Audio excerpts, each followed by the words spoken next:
창조자를 기억하여라. 고생스러운 날들이 오고 사는 것이 즐겁지 않다고 할 나이가 되기 전에 해와 빛과 달과 별들이 어두워지기 전에 어둠이 곧 우리를 오르기 전에 그렇게 하여라. 그때가 되면 너를 보호하는 팔이 떨리고 정정하던 두 다리가 약해지고 이는 빠져서 씹지도 못하고 눈은 침침해져서 보는 것마저 힘겹고 이는 먹어 바깥에서 나는 소리를 듣고 앵글에서는 소리도 힘이 지고 새들이 지적 있는 들을 듣고 하나도 들리지 않을 것이다. 높은 곳에는 무서워서 올라가지도 못하고 넘어질세라 걷는 것마저도 무서워질 것이다. 검은 머리가 팥뿌리가 되고 원기가 떨어져서 보약을 먹어도 효력이 없을 것이다. 사람이 영원히 쉴 곳으로 가는 날 길거리에는 조객들이 오간다. 눈사람이 끊어지고 금그릇이 뜯어지고 샘에서 물드는 물동이가 해지고 눈물에서도 눈매가 부서지기 전에 내 창조주를 기억하여라. 육체가 원래 왔던 흙으로 돌아가고 숨이 그것을 주신 하나님께로 돌아가기 전에 내 창조주를 기억하여라. 전도자가 나른다 헛되고 고개가 모든 것이 하다. 아멘. 자, 전도서를 마무리하면서 전도서의 저자는 말하고 있습니다. 젊을 때 너는 너의 창조주를 기억하라. 이 젊은 날이라는 것은 단순히 육체적으로 젊은 날만 얘기하는 게 아니라 아직 살아있으며 무언가 우리 생에 남은 기회가 있는 날들, 그런 날들을 우리가 지금 살아가고 있다면, 그런 날들이 남아있다면 더 늦기 전에 너의 창조주를 기억하라 라는 그런 말씀입니다. 여기 여러 가지 비유로 표현하고 있어요. 해와 빛과 달과 별들이 어두워지기 전에, 먹구름이 곧 비를 몰고 오기 전에. 이게 뭐냐면 우리의 생이 이제 마감되고 이제 우리가 곧 죽음을 맞이하는 그런 순간이 오기 전에 우리의 육체가 쇠하고 우리가 남은 날들 더 이상 무언가를 해볼 수 없는 그런 순간이 오기 전에 너는 너의 창조를 기억하라 라는 그런 말씀입니다. 은사슬이 끊어지고 금그릇이 부서지고 샘에서 물뜨는 물동이가 깨어지고 우물에서 도르래가 부서지기 전에, 그러니까 더 이상 무언가를 할 수 없는, 무언가를 새로운 것을 시도할 수 없는 정말 생의 마지막을 기다리며 그것을 맞이해야 하는 그런 순간이 오기 전에, 그런 때가 오기 전에 내 창조주를 기억하라 이렇게 말하고 있습니다. 육체가 원래 왔던 흙으로 돌아가고 숨이 그것을 주신 하나님께로 돌아가기 전에 내 창조주를 기억하라. 여러분, 창조주를 기억한다는 것은 무엇을 말하는 것일까요? 단순히 하나님, 하나님, 그래, 하나님이 계시지. 하나님 앞에서 우리는 착하게 살아야지. 신앙생활 열심히 해야지. 교회 열심히 다녀야지. 그렇게 하라는 뜻일까요? 물론 그런 의미도 있을 수 있죠. 아마 그런 의미도 있을 겁니다. 그러나 아직 우리의 생에 남아있는 기회의 날들이 있을 때, 더 늦기 전에 너의 창조를 기억하라 라는 이 말씀은 굉장히 깊은 의미가 있다고 저는 생각합니다. 여러분, 우리가 믿는 하나님은 어떤 분이십니까? 하나님은 어떤 분이시죠? 하나님은 어떤 분이세요? 우리 하나님에 대해서 여러 가지로 얘기할 수 있습니다. 그분은 창조주시오, 조물주시오, 만유의 주제시오.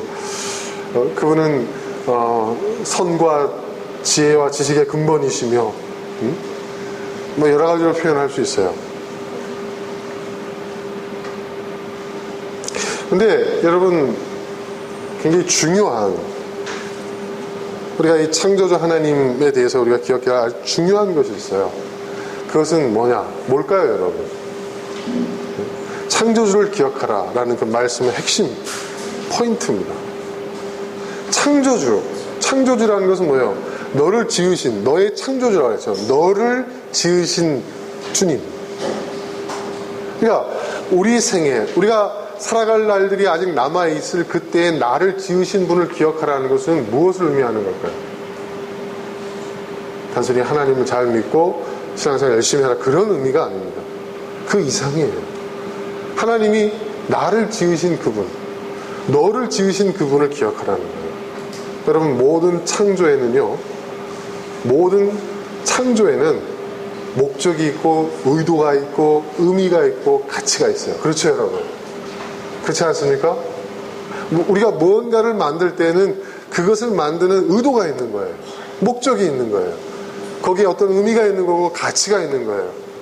그러니까 우리가 아직 살아있는 날들이 남아있을 때, 더 이상 살 수 있는 그런 날들이 남아있지 않은 그런 순간이 오기 전에 너를 창조하신 창조주를 기억하라는 것은 뭐냐면 그분이 너를 창조하신 그 창조의 목적과 의도와 가치와 의미를 생각하라는 거예요. 너 인생을 향하여서.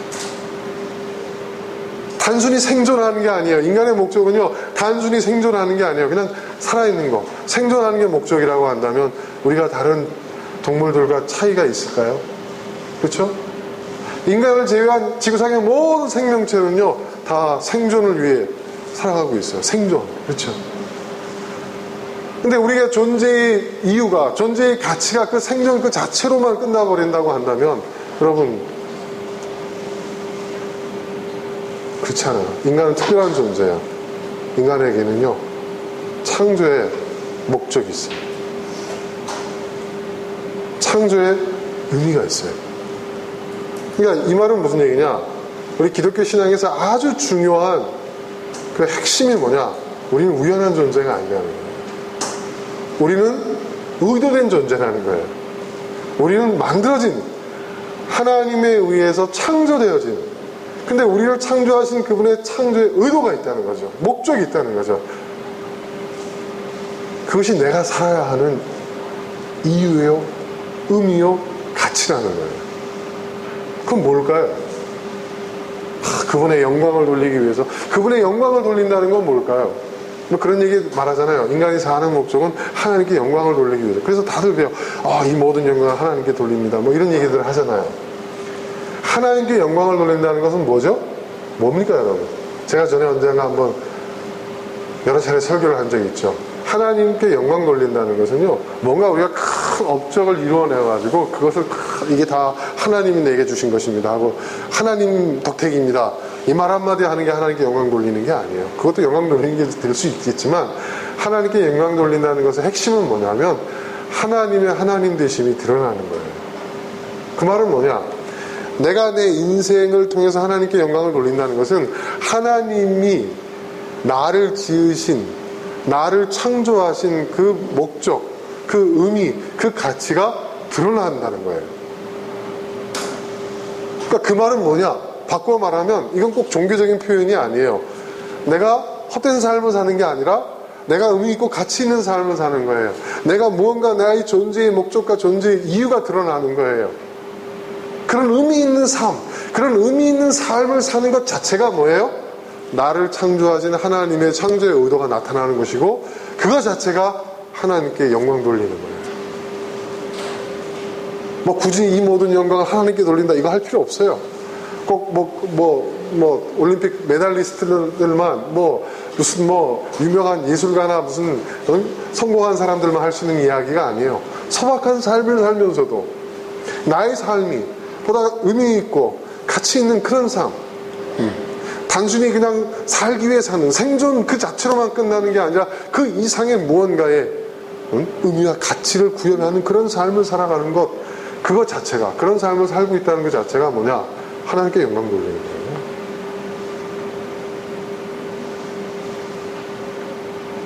꼭 종교적으로 수백 명을 구원하고 그러면 좋겠지만 꼭 그런 의미로만 한정되는 게 아니에요. 그거는. 시골에 한 농부가 있어요. 그 농부가 나는 땅을 살리겠다. 땅을 살리고 먹거리를 살리고 그래서 사람을 살리는 그런 농사를 짓겠다. 나 농약 안 쓸 거야. 화학비료 안 쓸 거야. 난 유기농으로 할 거야. 자연 그대로 하나님이 주신 창조의 질서에 순응하는 그런 농사법에 의해서 나는 정말 생명 있는 먹거리를 만들겠어 하고 그런 삶을 살아요. 그렇게 살기 때문에 힘겨워요. 예, 돈도 많이 못 벌어요. 그래도 나는 그런 삶을 살아낼 거야.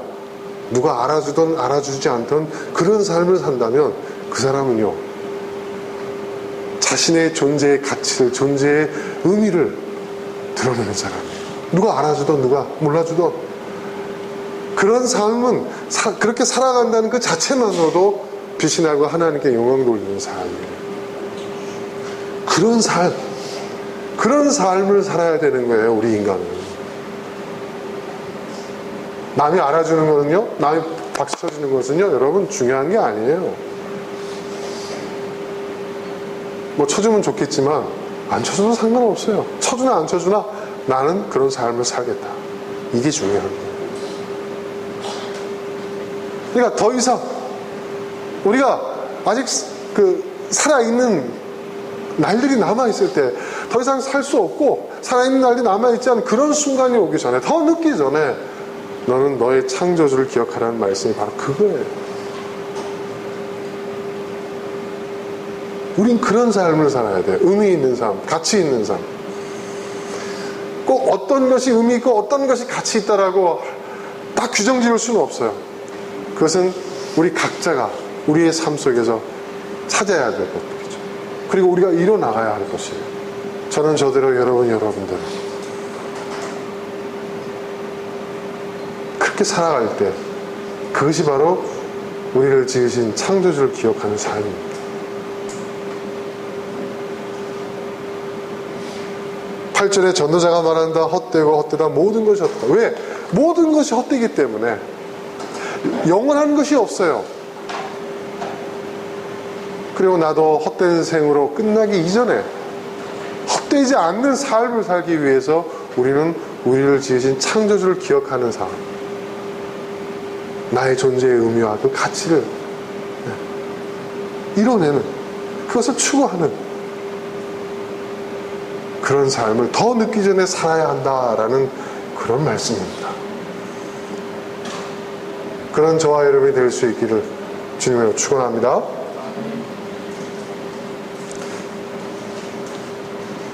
여러분, 인간은요 단순히 생존 그 자체로 끝나는 존재가 아니에요. 생존에 있는 그 자체로 끝나는 존재가 아니에요.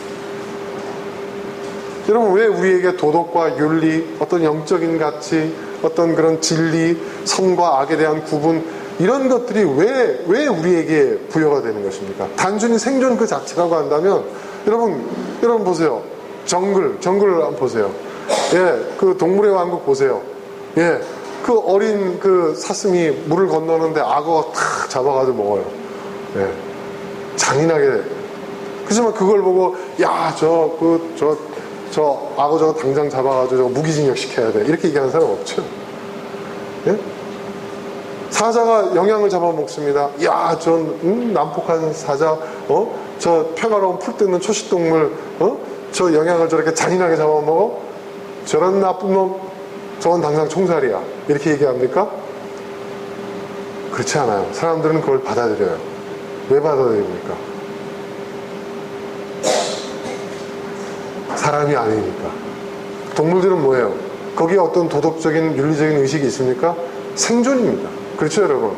생존이거든요. 그리고 그것을 우리는 자연스러운 자연의 순리로 받아들여요. 그렇죠? 약육강식. 그렇죠? 하지만 인간에게는 그렇지 않아요. 인간은 달라요. 인간은 생존 이상의 가치가 있어요. 그렇죠? 도덕, 윤리, 어떤 영적인 가치, 예? 사회적인 책임. 그렇죠, 여러분? 이런 것들이 막 부여가 돼요. 왜 그럴까요? 인간은 단순히 생존으로만 끝나는 존재가 아니라는 겁니다. 생존만을 위해서 산다면요, 여러분, 우리도 어떻게 돼요? 우리도 밀림의 그 맹수들과 다를 바 없는 삶을 사는 거예요. 근데 실제로 지금 우리가 살고 있는 자본주의 사회, 시장주의 사회는 그렇게 되고 있잖아요. 그렇죠? 약육강식을 자연스럽게 받아들이고 있잖아요. 그게 옳습니까?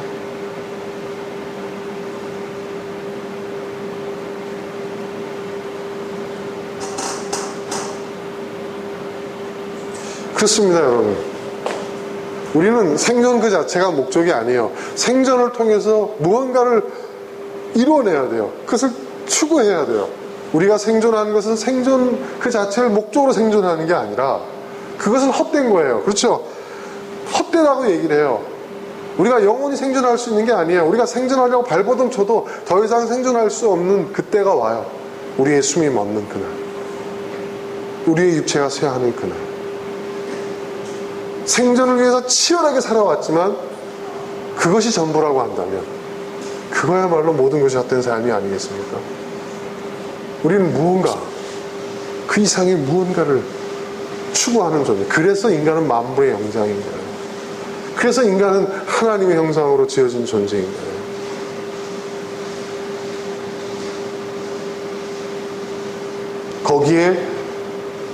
인간의 참된 행복은 바로 거기에 있습니다. 배부르게 먹고, 예? 따뜻하게 몸을 따뜻하게 옷을 입고 편안하게 잠자고 거기서 인간은요 만족할 수가 없어요. 인간의 참된 그 행복은 그런 데서 얻어지는 게 아니에요.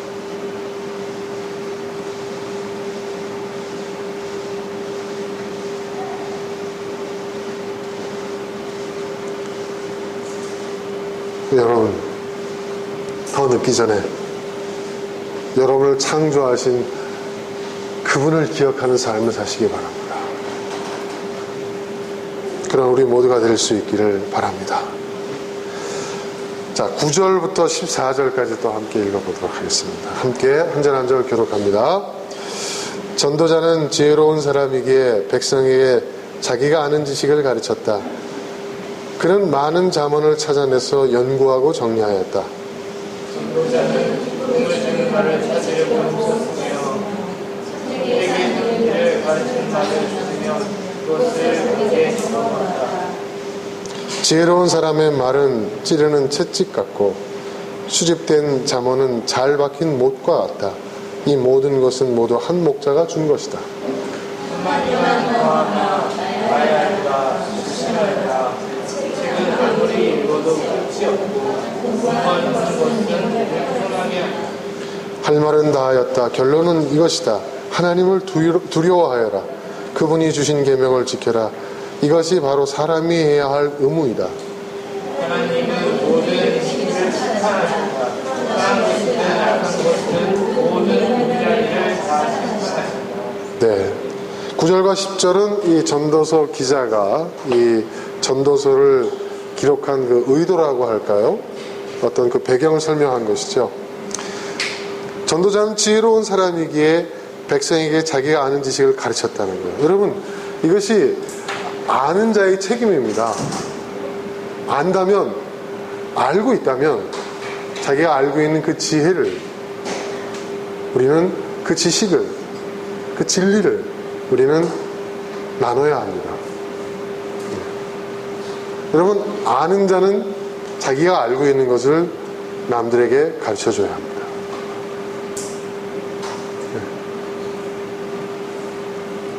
가진 자는 자기가 가진 것을 다른 사람들에게 나눠야 합니다. 이게 아는 자, 가진 자의 책임이에요.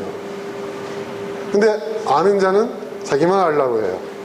가진 자는 자기만 그 가진 것을 누리려고 해요. 그게 문제예요. 네.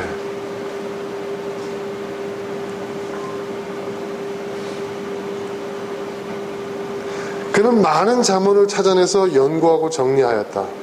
그렇죠. 이 전도서는요, 특히 이 지혜서, 이 성경의 전도서 잠언 지혜서 이거는 단순히 유대인들만의 지혜가 아닙니다, 여러분.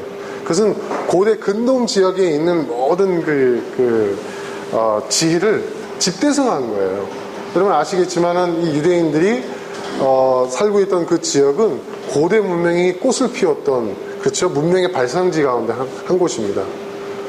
인류 역사에 정말 그 고대 그 역사에 굉장히 찬란한 문명을 수천 년, 수세대에 걸쳐서 이뤄놓은 그런 지역이에요. 문명의 발상지예요. 그곳에 있던 지혜들을 연구하고 정리해서 기록해 놓은 것이라는 것이죠. 네. 어떤 사람은 이게 전도서가 솔로몬 왕의 지혜, 그러니까 이게 다 전부 솔로몬이 알고 있는 것들, 솔로몬 혼자서 이게 다 기록했다고 생각하는데 그렇지 않습니다. 솔로몬을 주 저자라고 우리가 얘기를 하고요. 사실은 많은 저자가 있습니다. 성경의 책들이 다 그래요, 사실 여러분. 여러분, 이제 어느 연구기관에서 무슨 논문이나 어떤 연구 서적을 발표할 때 있지 않습니까? 그러면 어떻게 합니까? 거기에 대표의 이름 한 사람을 쓰죠? 그렇죠? 교수 누구누구, 박사 누구누구 쓰지만 그 사람이 다 쓴 게 아니에요. 그 밑에 있는 수십 명의 그 연구원들이 함께 한 거예요. 그렇죠? 네. 그 사람은 대표로 내세우는 거예요. 모세오경도 마찬가지예요. 모세가 다 썼다고요? 아닙니다, 여러분. 주 저자는 모세지만 수세대에 걸쳐서 모세오경이 편집되고 기록되고 정리됐어요. 성경 복음서도 마찬가지예요, 여러분. 마태복음 마태가 다 쓴 거냐? 아닙니다. 마태복음이라고 하지 않았냐? 그러니까 마태가 다 쓴 거야. 뭐 그렇게 고집한다면 그렇게 믿으시고요. 근데 역사적 사실은 그렇지는 않아요. 왜냐하면 성경을 연구하는, 여러분 전 세계에 고대 문서 가운데 성경만큼 철저히 연구되어 있는 서적이 없어요. 그 성경의 성경을 연구해온 그 역사를 보면요, 이미 그게 정설이고 사실인 게 다 드러나 있어요.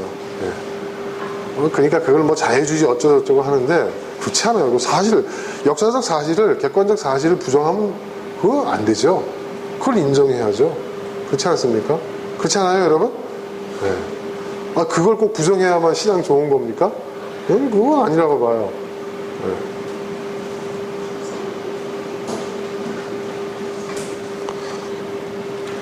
제가 얼마 전에 그 영화 노아를 봤어요. 노아를 봤는데, 그 영화 그 노아에 이런 장면이 나오더라고요. 그러니까 노아가 신의 계시를 봤는데, 그리고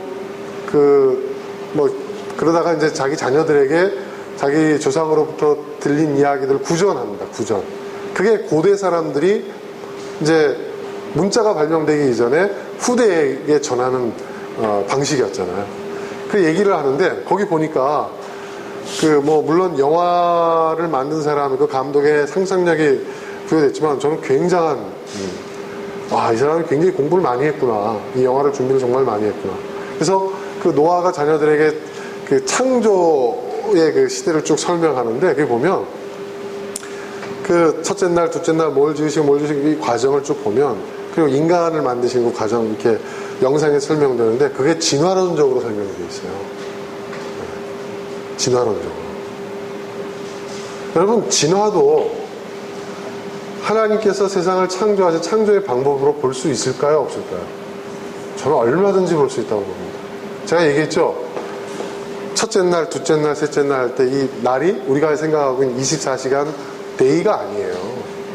우리는 꼭 그래야만 된다고 믿어요. 근데 우리가 그 기준으로 삼는 해와 달과 이 별들, 지구를 만든 건 언제입니까? 한참 뒤잖아요. 그쵸, 여러분? 그거 아니란 얘기잖아요. 그리고 성경에 분명히 보면, 히브리어 원어를 보면, 욤이라는 단어가 나와 있어요. 욤이라는 단어. 첫째 욤, 둘째. 그건 기간이에요. 기간. 첫째 기간에, 둘째 기간에, 셋째 기간에. 그러니까 여섯째 기간에 사람을 만드셨다는 그 여섯째 기간이, 여러분, 수천 년, 수만 년일 수도 있어요. 수억 년일 수도 있어요. 근데 꼭 그걸 24시간으로만 믿습니까? 여러분, 그렇게 따지잖아요? 그래가지고 실제로 그렇게 따지잖아요. 문자적으로 성경을 믿는 사람.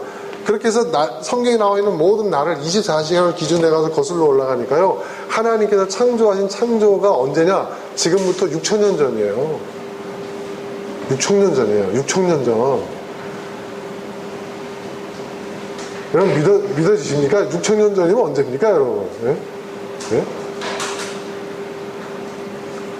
청동기 시대 아닙니까? 청동기 시대. 그렇죠? 그렇게 믿어야만 믿음이 좋은 거고, 그래야만 정말, 그거 아니에요. 이제 우린 그런 걸 버려야 됩니다. 그건 거의 미신입니다. 전 그렇게 생각합니다. 미신이에요. 그런 걸 강요하라고요? 그런 걸 강요하고 그렇게 믿어야 된다고 하니까 젊은이들이 교회를 다 떠나는 거예요. 학교에서 배운 상식대로 배우고 이게 뭐야 이게? 이렇게 되지 않겠어요? 그렇지 않습니까 여러분? 그 영화 노아를 보는데 저희 딸이 그렇게 얘기를 하더라고요. 아빠, 그럼 다 죽었는데 노아의 아들들은 누구랑 결혼했어? 어떻게 얘기할 거예요? 네? 어떻게 얘기할 거예요? 그러니까 뭐라고 얘기하는 줄 아세요? 그거 대답 못하니까 그거 이미 일찍이 제기됐던 문제예요. 그러니까 뭐 보수주의자, 복음주의자 진영에서 뭐라고 얘기하는 줄 아세요? 노아와 그 부인이 또 딸들을 낳았대요. 네. 나중에 딸들을 낳고 그러니까 그 딸들과 결혼을 한 거래요. 그러니까 뭐라고 해요? 그거 근친상간이네? 그러니까 또 할 말이 없어져. 네. 그때는 아주 특별한 어떤 위기 상황이었기 때문에 인류를 보존하기 위한 특별한 하나님의 그 용서와 뭐 아무튼 근친상간이잖아. 답이 없잖아요. 왜 그렇게 무리하게 만드냐 말이에요. 왜? 사실대로 얘기하면 되잖아요. 노아의 홍수는 국지전적이었어요. 국지전. 네, 국지적이었던 홍수였던 거예요. 그거 이미 다 알고 있는 걸 갖다가 그걸 아니라고 그렇게 믿으면 안 된다고 왜 난리를 이렇게 피냐 말이에요. 그거 참 이상하죠? 그렇게 믿으면은 믿음이 없는 사람이라고 얘기를 해요. 하긴 뭐 우리나라에서 노아 홍수에 대해서 그렇게 얘기하는 사람 저밖에 없어요. 목사 중에서. 아마 이 얘기가 다른 사람들 귀에 들어가면 2단, 3단 소리 나올 겁니다. 근데 이미 성경 고고학자들이 그거 다 밝혀놓은 사실들인데 누가 가리고 있는 거예요? 누가 진실을? 왜 우리로 하여금 7세기, 8세기 시절의 그 믿음을 고수하게 만드냐 말이에요. 왜? 지금 21세기인데 그 말이 안 되니까 사람들이 안 믿잖아요.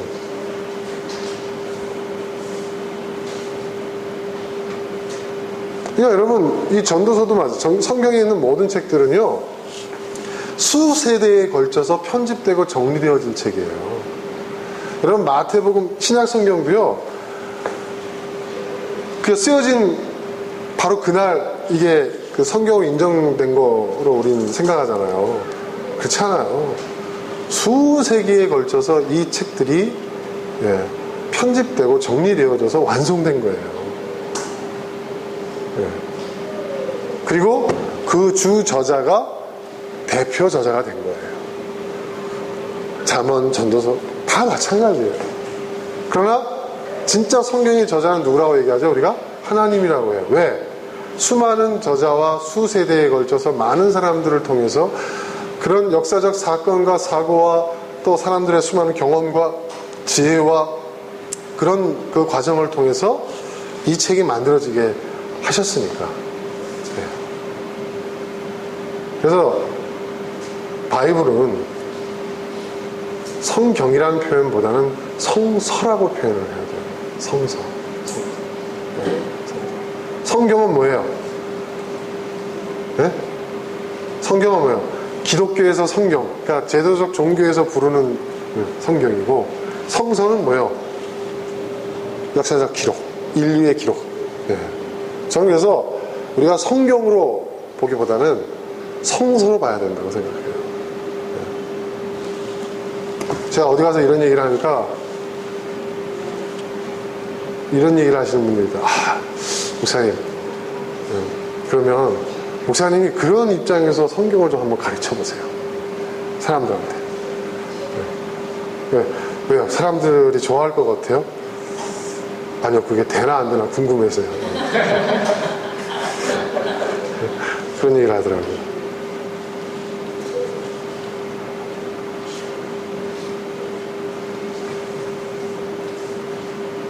자, 이 전도서의 이 책의 의도는 뭐냐? 의도가 있어요. 10절이 얘기하고 있어요. 뭐라고 얘기합니까? 전도자는 기쁨을 주는 말을 찾으려고 힘썼으며. 그래서 기쁨이라는 것은 뭐예요? 우리에게 참된 기쁨. 단순히 뭐 얄팍한 우리 듣기 좋으라고 하는 그런 얘기가 아니라 인생에 참된 기쁨을 주는 말. 그리고 참되게 사는 길을 가르치는 말을 찾으면 그것을 바르게 적어요. 참되게 사는 길. 여러분, 참되게 산다는 게, 참이라는 게 뭐예요? 참. 진짜라는 거죠. 진짜 산다는 것. 인간이 진짜 산다는 것은 무엇인지, 어떻게 살아야 참으로 사는 것인지, 참되게 사는 것인지를 알려주려고 이 책을 썼다는 거예요. 이게 전도자가 이 책을 쓴 기록의 목적이라는 거예요.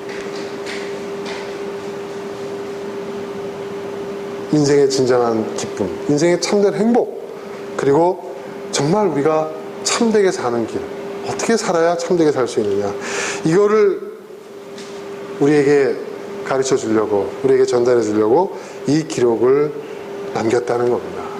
그럼 얼마나 고마운 얘기입니까? 이게 아는 자의 책임이에요. 아는 자의 책임. 네. 아는 사람은, 가진 사람은 자기가 알고 있는 것, 자기가 가진 것을 나눠야 됩니다. 네. 우리 학생들 그거 기억해야 돼요. 네. 공부는 남 주려고 공부하는 거고, 내가 돈 버는 거는 다른 사람을 복되게 하려고 돈 버는 거예요. 알았어요? 동의가 안 되나 봐. 공부해서 남 주냐? 맞아요. 공부해서 남 주는 거예요. 돈 벌어서 남 주는 거예요. 나누는 거예요. 우리는 더 많은 것을 나눌 수 있는 사람이 되기 위해서 더 많이 배우는 거고, 더 열심히 돈 버는 거예요. 그런 사람, 그게 참된 지식인이고, 그게 바로 세상을 살리는 가진 자가 되는 거예요. 가진 자가 다 나쁜 게 아니에요. 더 많은 것을 나누기 위해서 가지려는 자는요, 그런 사람 많이 나와야 돼요. 근데 문제는 뭐냐면, 이 가진 자들이 혼자 가지려고 해요. 더 많이 가지려고 해요. 그게 문제예요. 참된 지식인이 되세요. 참된 가진 자가 되세요.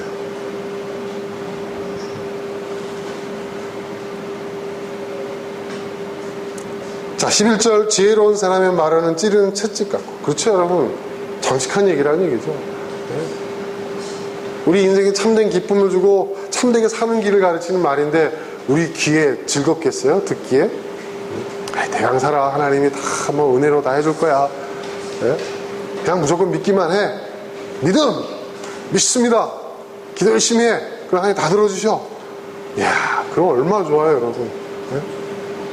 세상에 그 램프의 요정보다 더 낫지. 그렇죠? 근데 그런 얘기가 아니잖아요. 찌르는 채찍 같다는 거죠. 옛날 고대 채찍은요, 이 끝에 쇠방울이 달려있어요. 쇠 조각이 붙어 있어요. 그래서 탁 때리면요, 그게 그냥 탁 박힙니다. 살에. 영화 보셨죠, 여러분? 예수님, 지저스 크라이스트 영화 보셨죠? 그게 탁 박히죠? 얼마나 아픕니까? 그러니까 여러분, 우리 인생을 참되게, 정말 인생의 참된 행복, 그리고 정말 우리가 참되게 사는 길을 가르쳐주는 그 지식은, 그 진실은 이렇게 아파요. 아픈 거예요. 아프고 쓴 거예요. 수입된 잠언은 잘 박힌 못과 같대요. 잘 박힌 못. 여러분, 못이 탁 박혔다고 생각해보세요. 네? 내 몸에 못이 그냥 찔린 것도 아니고 박힌 거예요, 그냥. 네. 얼마나 아프겠어요. 그죠? 잘 박힌 못과 같아요. 찌르는 채찍 같고, 이게 뭐냐 하면 형벌을 받는 것과 같은 거다. 근데 그거를 우리가 달게 받을 수 있어요. 요즘 보세요, 여러분. 사람들이, 네?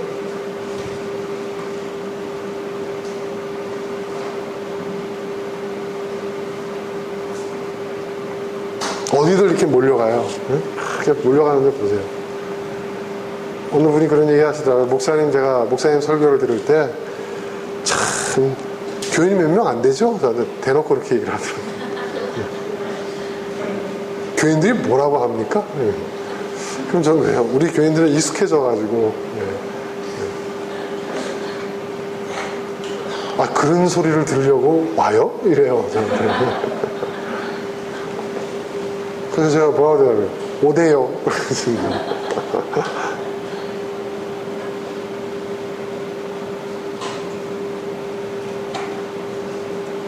여러분, 찌리는 채찍 같고 잘 박힌 목과 같습니다. 진리는 그렇습니다. 진실은 그렇습니다. 아프지만 그것이 우리 인생의 참된 행복의 길이고 우리의 삶을 참되게 살 수 있도록 해주는 길이 됩니다. 지금 이렇게 보면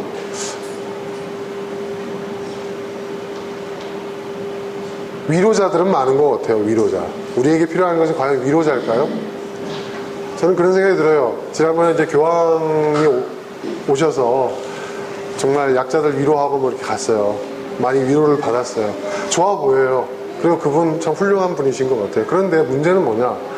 그분이 떠나셨어요.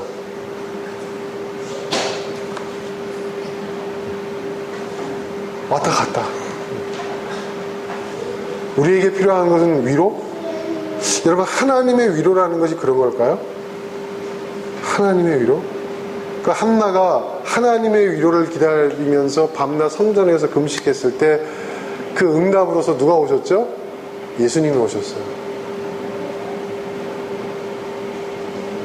그리고 그분이 어떻게 세상을 위로하셨죠? 그분이 가신 길을 보세요. 그분을 따르는 길을 어떤 길인지 보세요. 하나님의 위로라는 것은요, 그런 게 아니에요. 우리에게 정말 필요한 것은요,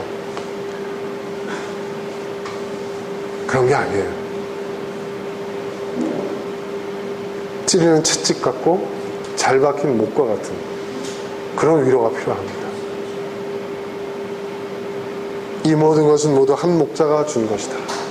그러니까 그가 고대 근동 지역에 있는 그 수많은 지혜와 지식들을 다 정리해서, 그러니까 그거는 그 당시는 다 재정일치 사회이기 때문에 여러분 꼭 그 유대인들만 갖고 있는 그 지식이 아니에요. 그건 여러 다른 종교, 이민족들이 갖고 있는 그런 모든 고대 근동 지역에 있는 모든 그런 지혜들을 다 정리하고 집대성한 것이거든요. 근데 놀랍게 뭐라고 얘기합니까? 이 모든 것은 뭐라고요? 한 목자가 준 것이다. 모든 지혜의 근본은, 그 출발점은 하나님께로부터 온 것이다. 비록 그것이 다른 종교, 다른 민족, 다른 인종을 통해서 온 것이라 할지라도 그 모든 것의 출처는 하나님이다. 이 기가 막힌 얘기를 하고 있는 겁니다. 여러분, 신학이에요. 하나님이 인간에게 진리를 알려주시는 방법이 있어요. 두 가지가 있습니다. 하나는 뭐냐? 특별 계시. 네. 그것은 허락된 사람들에게만 주어지는 특별한 계시. 네. 그 특별 계시의 가장 대표적인 예는 뭐냐? 예수님. 네. 근데 그것만이 전부가 아니에요. 또 하나님이 광범위하게 또 하시는 게 있어요. 그게 뭐냐? 일반 계시. 그럼 뭐냐? 일반 계시는 뭐냐? 종교 상관없어요. 인종 상관없어요. 남녀노소 구분 없어요. 사람이라면, 태어나 있는 사람, 나라와 국경과 종교와 모든 것을 초월해서 하나님이 사람들에게 주시는 계시.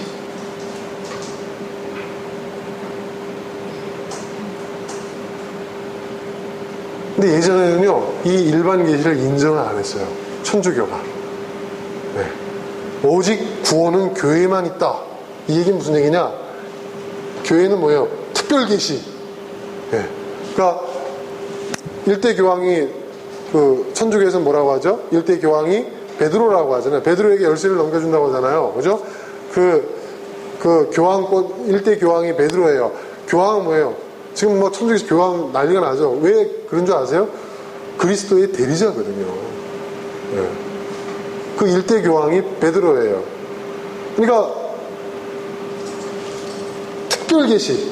그러니까 구원은 오직 교회를 통해서만 있다라고 이제 못을 박았어요. 그래서 얼마나 많은 사람들을 종교 재판해가지고 죽인 줄 아세요? 개신교뿐만 아니라, 예? 근데 그걸 반대해가지고 개신교가 나온 거 아니에요. 프로테스탄트가 나온 거 아니에요. 종교개혁이 일어난 거 아니에요.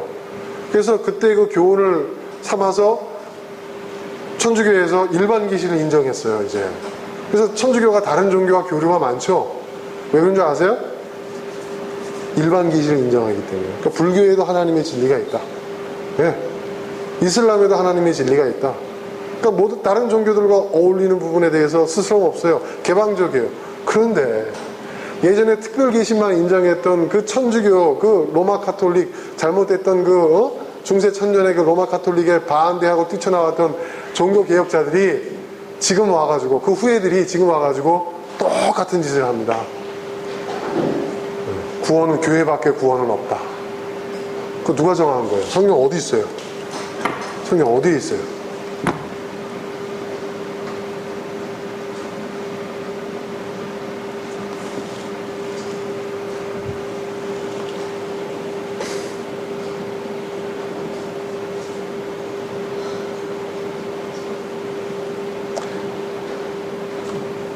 성경에 보면요, 예수님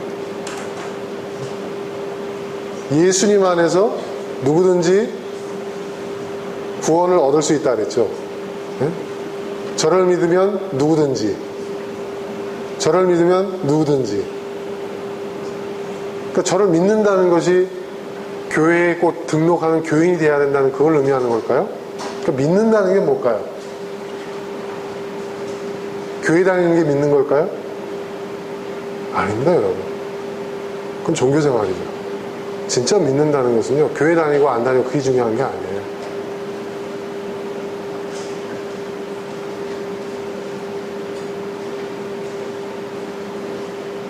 누구든지, 모든 사람. 그러니까 예수님을 통해서 모든 사람이 구원받을 수 있는 구원의 길이 열렸다는 거예요. 남녀노소, 인종, 나라, 종교 모든 것을 초월해서. 그래서 제가 이름은 밝힐 수 없어요. 그분이 누가 되니까. 우리나라에서 가장 존경받는 목사님 한 분이 계세요. 제가 그분한테 물어봤어요. 그랬더니 그분이 뭐라고 얘기하시는지 아세요? 나는 만유 구원을 믿는다. 만유 구원이 뭔지 아세요? 예수님은 교회 다니는 그 몇 사람들만을 위해서 죽은 게 아니고 온 인류를 위해서 죽으셨다는 거예요. 온 인류를 위해서 죽으셨고 온 인류를 구원하셨다는 거예요.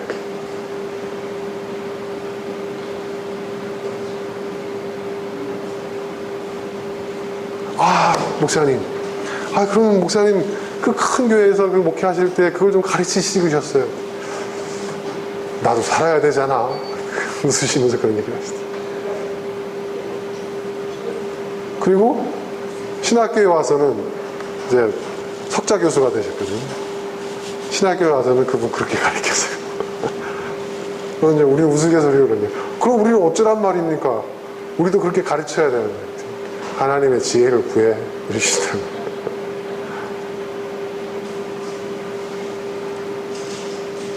네, 그렇습니다. 이 모든 것은 여러분 이 전도서 잠언 여러분 이 내용을 보면요 고대 근동 지역에 있던 여러 지혜서들이 있어요. 여러분 탈무드도요 유대인들 것만이라고 생각하시면 여러분 큰 오산입니다.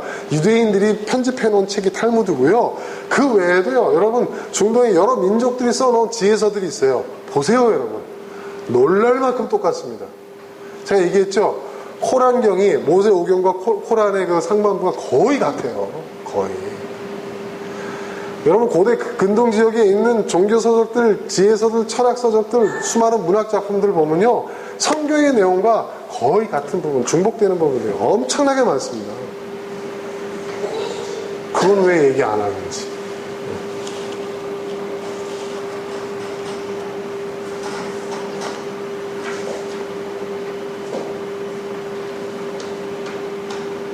제가 여러분들 혼란에 빠지게 했다면 죄송합니다.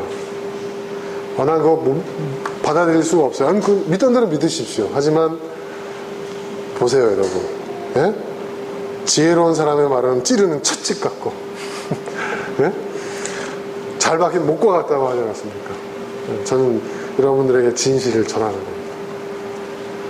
근데 그렇게 생각하면요 여러분 세상이 다르게 보입니다. 세상이 다르게 보입니다. 네. 그리고 모두가 다 하나님의 자녀인 것 같아요. 모두가 다. 심지어는 안 믿는 사람도. 꼭 구원이 교회 안에만 구속된다고 하니까 다른 종교하고 맨날 싸우게 되고, 믿는 사람 안 믿는 사람 이렇게 되고, 세상과 자꾸 이렇게. 그렇지 않아도 여러분, 그러니까 여러분, 인류 역사에서 종교가, 특히 종교 가운데서 인류 역사에서 가장 큰 범죄를 저지른 게 기독교예요. 그거 아시죠, 여러분? 네. 세계 종교 범죄사라는 책이 있어요. 우리나라 기독교계가 절판시키려고 애를 썼죠. 결국은 절판됐어요, 그 책이. 근데 제가 그 책을 몇 권 소유하고 있거든요. 네? 그 내용을 보면요, 인류 역사에 기독교가 신앙의 이름으로, 종교의 이름으로 저질러온 그 만행들이 기록되어 있어요. 그것도요, 우리나라의 가장 보수적인 교회에 가장 보수적인 목회를 했던 목사님이 은퇴하시고 난 다음에, 그분도 왜 은퇴하시고 난 다음에 그런지 모르겠어요. 속죄하는 마음으로 쓴 거예요. 속죄하는 마음. 네.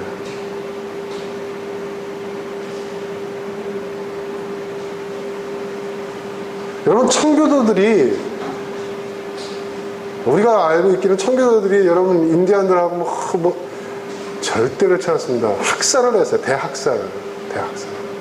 인디안들이 머리 가죽 뺏기고, 그거 청교도들이 한 짓이에요. 청교도들이 먼저 그렇게 했어요. 원주민들 두려움을 심어주기 위해서. 그게 역사 기록에 다 남아있어요. 네? 신앙의 자유를 찾아서 떠났다고요? 진실을 얘기할까? 그 사람들 떠난 사람 대부분이 다 범죄자들이고, 예, 여러분, 빚진 사람들이고, 예? 그게 미국의 역사예요, 사실. 그걸 미화한 거죠. 그걸 그대로 믿고 있어요, 우리는. 그들이 가가지고 인디언들의 땅을 어떻게 뺏었는데, 그들이 그 메이플라워로 도착했었을 때 아사 직전의 상태에 있는 거를 인디언들이 구해줬어요. 먹여주고 입혀주고.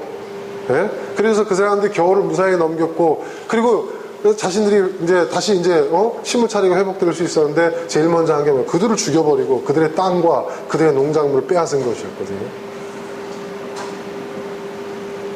신앙의 이름으로 그렇게 했어요. 남미에서는요, 여러분 영화 미션에 나온 거는 그럼 진짜 세 발이 핍니다. 얼마나 큰 만행을 저지른 줄 아세요? 그리고 제국주의의 역사요? 그게 선교의 역사예요, 여러분. 예? 그 다음 유럽 시대에 18세기, 19세기 그 선교사들 막 아시아 보내고 남미 보내고 아프리카 보낼 때 그 앞장세우는 선교사들인데 그 사람들이 다 동인도 회사 다 직원들 아니었어요. 여러분 동인도 회사가 어떤 회사인지 아시죠? 그게 진실이에요.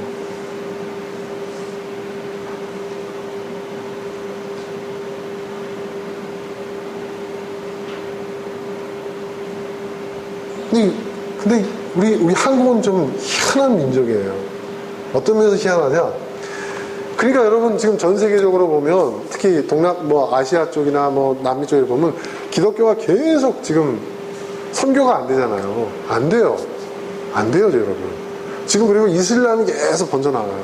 제가 인도네시아 갔었을 때도 인도네시아가 여러분 네덜란드 기독교 국가인 네덜란드에 300년 넘게 지배를 받은 나라예요. 네? 근데 그 사람들이 천주교도 믿고 기독교도 믿고 감교가 또 얼마나 그 역사가 깊은지 몰라요. 그런데 그 사람들이 독립했을 때 네? 집단 개종이 이루어져요. 이슬람으로. 기독교도가 이 땅에 와서 한 짓을, 그러니까 기독교와 원수되는 종교가 뭐냐 이게 이슬람이다. 이슬람은 당하는 거예요. 기독교 있는 땅 발도 붙이지 마라. 그게 그들의 역사예요. 그게 진실이에요, 여러분. 치를 떨 정도로. 네. 그 아프리카에서 커피나무 심어다가 그냥 그런 동남아시아 남미에다 심어놓고 막 철저히 수탈. 제가 공정묘 커피 하면서 그 지역을 다녀봤을 때 그 역사하고 유래를 보면요, 정말 그거 다 기독교인들이 한 짓이에요. 기독교인.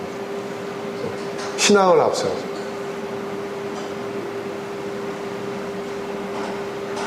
그러니 선교가 됩니까? 돼요, 안 돼요? 안 되죠. 근데 한국은 참 특이해요. 한국은 서구 열강들의 식민지배를 받은 게 아니라 일본의 식민지배를 받았어요. 그렇죠? 우리는. 그리고 우리 독립운동하는 사람들이 서구 문물을 받아들이기 위해서 기독교를 받아들였단 말이에요. 그러니까 자발적으로 기독교를 수용한 나라예요. 여러분, 인류 역사상 자발적으로 기독교를 수용한 민족이 몇 안 되는데 그 대표적인 민족이 우리예요. 우리는 뭐냐? 일제의 식민 지배로부터 벗어나기 위해서 서구 문물을 받아들인 거거든요. 일본이 어떻게 저 러시아를 저 엄청난 우리 중화사상에 우린 있었는데 4대주의에 젖어 있었는데 저 엄청난 수천 년 동안 섬겨온 중국을 무너뜨릴 수 있었냐. 서구 문물이다. 서양을 배워야 한다. 실학자들 중심으로 해가지고. 예? 그래서 서구 문물의 모든 근원은 어디서 왔느냐? 기독교에서 왔대더라. 기독교를 믿자. 기독교를 받아들이자. 외국 선교사들이 와서 전해준 걸 받은 게 아니에요. 우리가 직접. 그러니까 나는 제일 불만이 뭐냐? 우리 선교학을 가르칠 때 제일 불만이 뭐냐?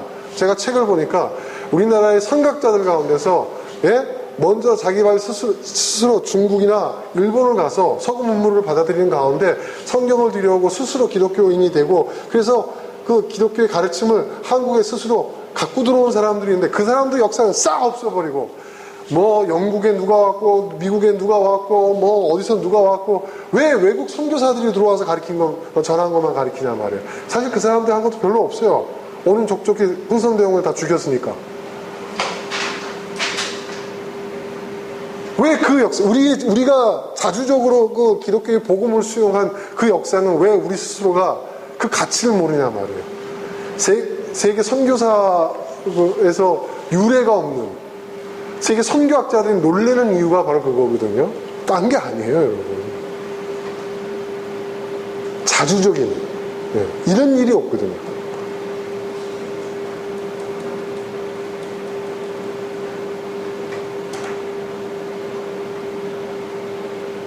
한국 사회의 그 발전에 있어서 기독교가 기여한 바는 정말 결정적이었어요. 남녀 차별 없었죠. 신분 차별 없었죠.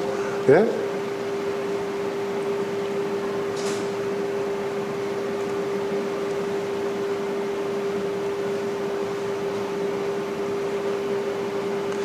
교회 안에만 구원이 있고 그렇게 하니까 이 종교가 갈등의 원인이 되는 거예요. 갈등의 원인.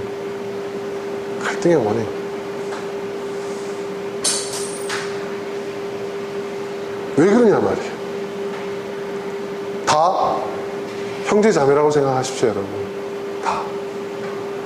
제가 이런 깨우침이 있고 난 다음에 뭐 불교 서적도 읽어보고 힌두교 서적도 읽어보고 이슬람 서적도 이제 그때부터 막 읽기 시작한 거예요. 그러니까 사실 죄송합니다. 제가 이미 저는 한 10년 전에 이걸 깨달아가지고 그때부터 두루두루 섭렵해봤어요. 근데 거기에도 진리가 있더라고요. 네, 진리가 있어요. 네. 거기에도 하나님의 계시가 있더라고요. 네.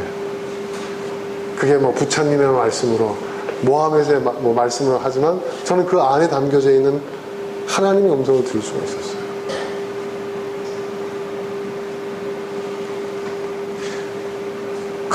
이제 드디어 우리 목사님은 다원주의자까지 이렇게 됐어요.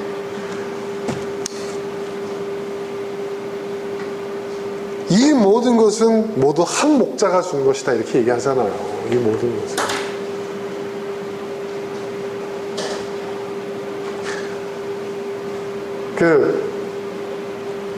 그런 중국의 우화가 있어요. 사슴이 있는데 어느 고을에서는 그 사슴을 사슴이라고 부르고 어느 고을에서는 그 사슴을 말이라고 부르고 어느 고을에서는 그 사슴을 소라고 부른대요. 예. 예.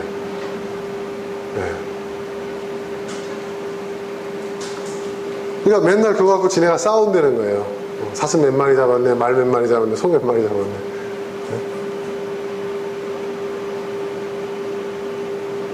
그 중국 우화에 있어요. 유명한 우화예요. 그것 때문에 어른들이 막 싸움을 이렇게 벌이려고 하는데 애들이 나중에 저 짐승은 사슴이라고도 불리고 소라고도 불리고 말이라고도 불립니다. 이렇게 얘기를 했다는 거예요.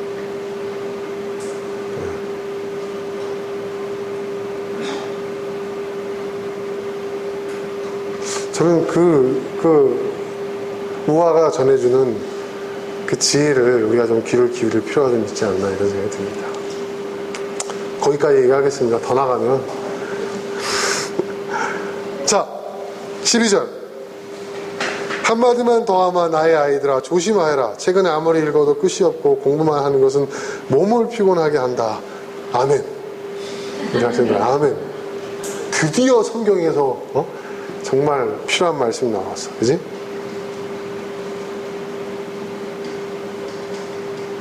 실제로 내가 아는 어느 목사님이 아들이 하도 공부를 안 해요. 공부하라 했더니 이 말씀을 인용하더래요. 이 말씀. 자기 문 앞에 딱 써붙이고. 그냥 공부만 하면 피곤하지.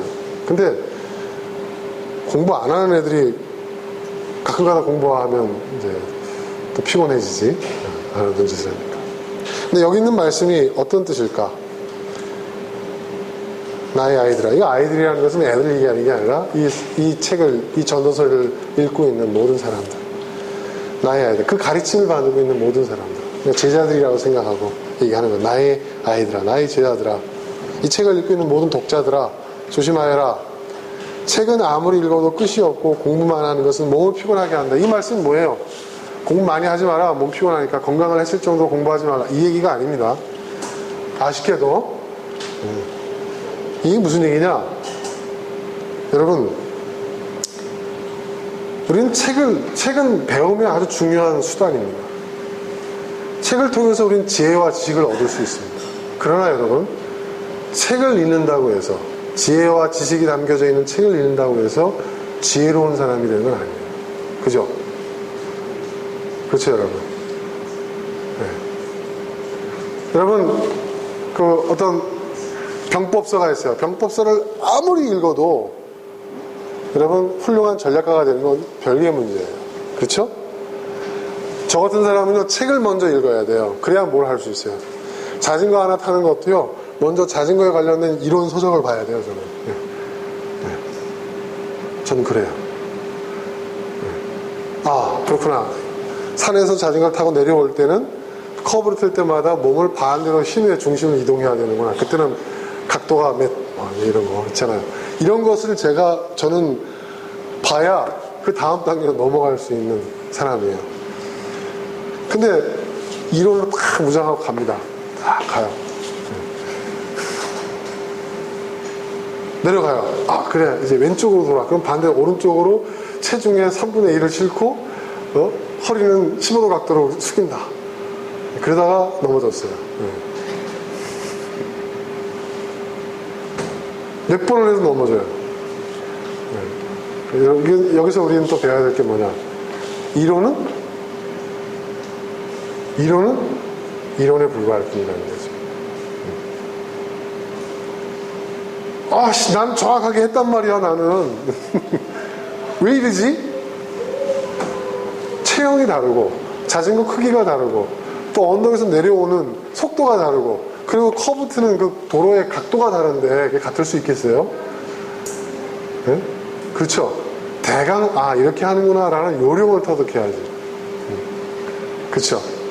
근데 여러분, 지금 여기서 얘기하고자 하는 것은 뭐냐면, 책만 읽는다고 해서 지혜로운 사람이 되는 게 아니에요. 책만 읽는다고 해서 진리를 정말 아는 사람이 되는 것도 아니에요. 책은 필요합니다. 우리가 책을 통해서 많은 배움을 얻을 수 있어요. 그러나 진짜 지식을 내 것으로 만드는 것은, 정말 배움은, 내가 터득하는 것은 우리 삶이에요. 삶이에요. 저는 여러 차례 여러분에게 누누이 말씀드렸지만, 기독교가 진리인 것을 제가 직장 생활하고 나서 더 알게 됐어요. 제가 목사로서 교회에만 있었을 때는요, 저는 제가 알고 있었던 것은 다 이론적인 것이었던 것 같아요. 이론에 불과했어요. 그러니까 맨날 성도들이 들을 때 동떨어진 설교만 할 수밖에 없었던 거고, 교회 안에서나 가능한, 천국에서나 가능한 이야기를 할 수밖에 없었던 거예요. 어느 순간에 누군가가 저한테 그런 얘기를 했죠. 지금 제가 한 이야기 그대로 했어요. 오기가 나더라고요. 그리고 한편으로 그래요. 정말 진리인데, 이게 정말 진리라고 한다면 정말 이 말씀대로 살았을 때 그게 진리인 것이 나에게 확신이 서야 되지 않을까. 뭐 그렇게 한번 살아보자. 사회에 나와서 저도 직장생활 하면서 저도 정말 많은 시행착오를 경험하는 가운데서 하나님의 말씀, 성령의 진리, 지혜 한번 실제 적용해 본 거죠. 잘못 적용한 경우도 많았어요. 정말 잘못 이해하고 엉뚱하게 적용한 적도 많고, 또 적용을 하니까 아, 내가 잘못 이해했구나라는 걸 알게 되고 잘못된 적용이었구나라는 것도 알게 되고, 실천하는 가운데서 정말 성경이 무엇을 얘기하고 있는지, 아, 이 말씀이 전하고자 했던 뜻은 이런 것이 아니었는데 내가 이렇게 잘못 해석했고 이렇게 잘못 가르쳤구나. 실천해보니까 아, 이 말씀이 이런 뜻이었구나라는 것을 깨닫게 되는 거예요. 그러면서 진짜 내게 되는 거죠. 나의 지식이 되고 나의 지혜가 되는 것이죠. 네, 여러분이 배운 것들은 실천해야 합니다. 네. 성경 공부 열심히, 여러분 믿음 좋으면 그럼 성경 100번 읽으면 믿음 안 좋은 사람 되게요? 근데 여러분 성경을 가장 많이 읽은 그 신학교 교수들 보세요. 하나님 안 믿는 사람들도 있어요. 네. 실제로. 네.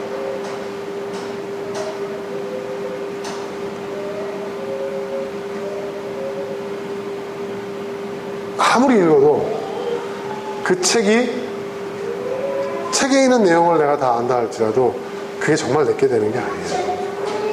시험 보는, 여러분들이 공부한 학생으로서 시험 보는 공부는 그렇게 될 수 있지만, 여기서 말하고 있는 지혜와 진리와 선과 이런 것들은요, 책을 통해서만 배울 수 있는 게 아니에요.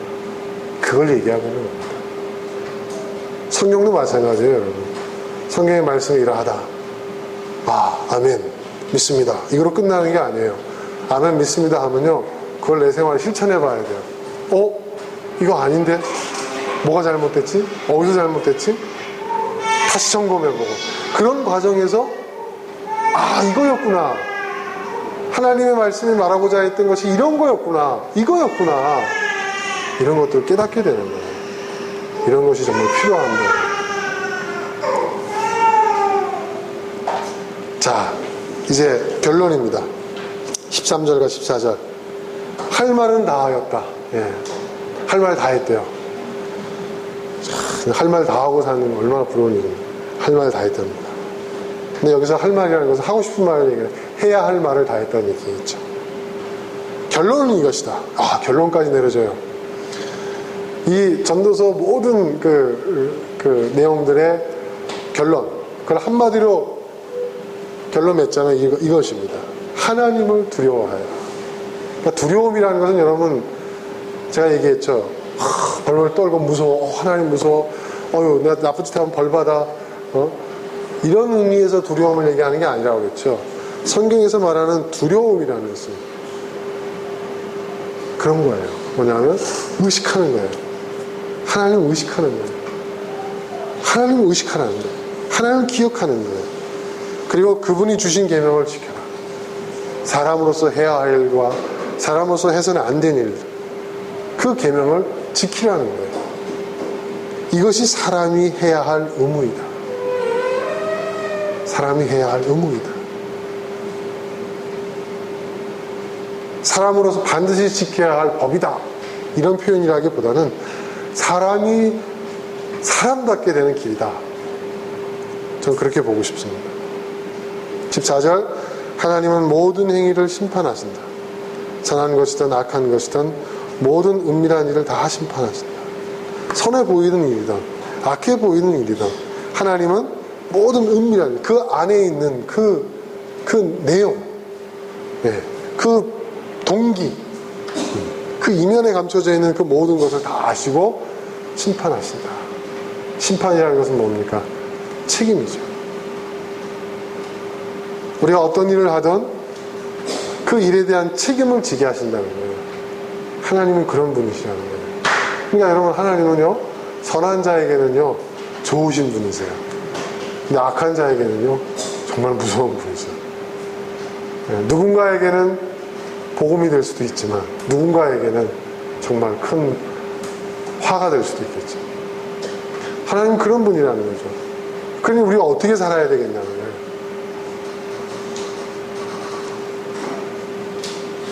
그걸 기억하라는 거예요. 자, 오늘 여기까지. 여러분, 우리가 몇 주간에 걸쳐서 전도서의 말씀을 우리 함께 살펴보았습니다. 이 말씀 여러분들에게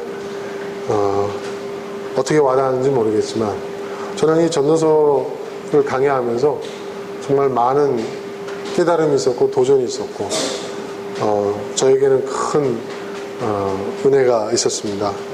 아마 여러분에게도 마찬가지였을 거라고 생각됩니다. 우리가 지금까지 살펴본 이 전도서의 말씀을 이런 마음속에 잘 새기시고 또 오늘 마지막 이 전도서 기자가 당부한 것처럼 우리가 눈으로 읽고 귀로 듣기만 하는 걸 끝나는 게 아니라 정말 우리가 이것을 실천해서 정말 이 전도서가 말하고 있는 지혜가 정말 나의 지혜가 될 수 있었으면 좋겠습니다. 자, 이 시간 우리 함께 기도하겠습니다. 오늘 나눈 말씀 붙잡고 기도하시길 바랍니다. 아버지 하나님, 은혜와 사랑을 감사드립니다.